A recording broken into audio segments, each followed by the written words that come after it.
Hi guys!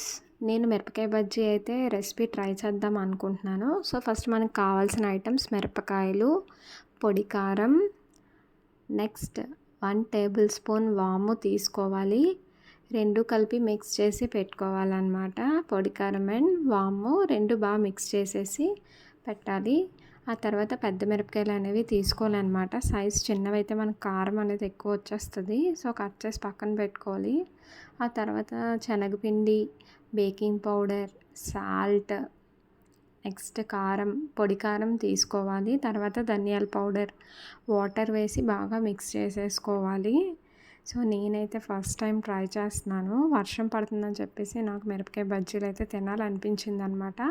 So, అందుకే నేను ఫాస్ట్గా అయితే ట్రై చేద్దామని చెప్పేసి రెసిపీ అనేది ఒకసారి ట్రై చేస్తే ఎలా వస్తుందో అని చెప్పేసి ట్రై చేసాము. సో, శనగపిండి, వాటర్ అనేది మిక్స్ చేసుకొని బాగా పెట్టుకోవాలి. సో, ఫైనల్గా అయితే నేను అనేది మిక్స్ చేసి పెట్టేశాను. సో, ఇప్పుడు మనం ఆల్రెడీ పొడి కారం, వాము అనేది మిక్స్ చేసాం కదా, అది మిరపకాయలో డిప్ చేసి పెట్టుకోవాలన్నమాట. అంటే ఏంటంటే టేస్ట్ అనేది బాగుంటుంది, వాము ఫ్లేవర్ అనేది ఎక్కువ వస్తుందన్నమాట. సో, ఫైనల్గా అయితే నేను శనగపిండిలో డిప్ చేసి ఆయిల్లో అయితే ఫ్రై చేసేస్తున్నాను. సో, టేస్ట్ విషయానికి వస్తే సూపర్ అండి. నేను అసలు అంత బాగా వస్తాయని ఎక్స్పెక్ట్ చేయలేదు. చాలా బాగా వచ్చాయి. టేస్ట్ అయితే నాకు బాగా నచ్చింది. సో, మీకు కనుక ఈ వీడియో నచ్చినట్టయితే లైక్ చేయండి, షేర్ చేయండి, కమెంట్ కూడా చేయండి, సబ్స్క్రైబ్ కూడా చేసుకోండి.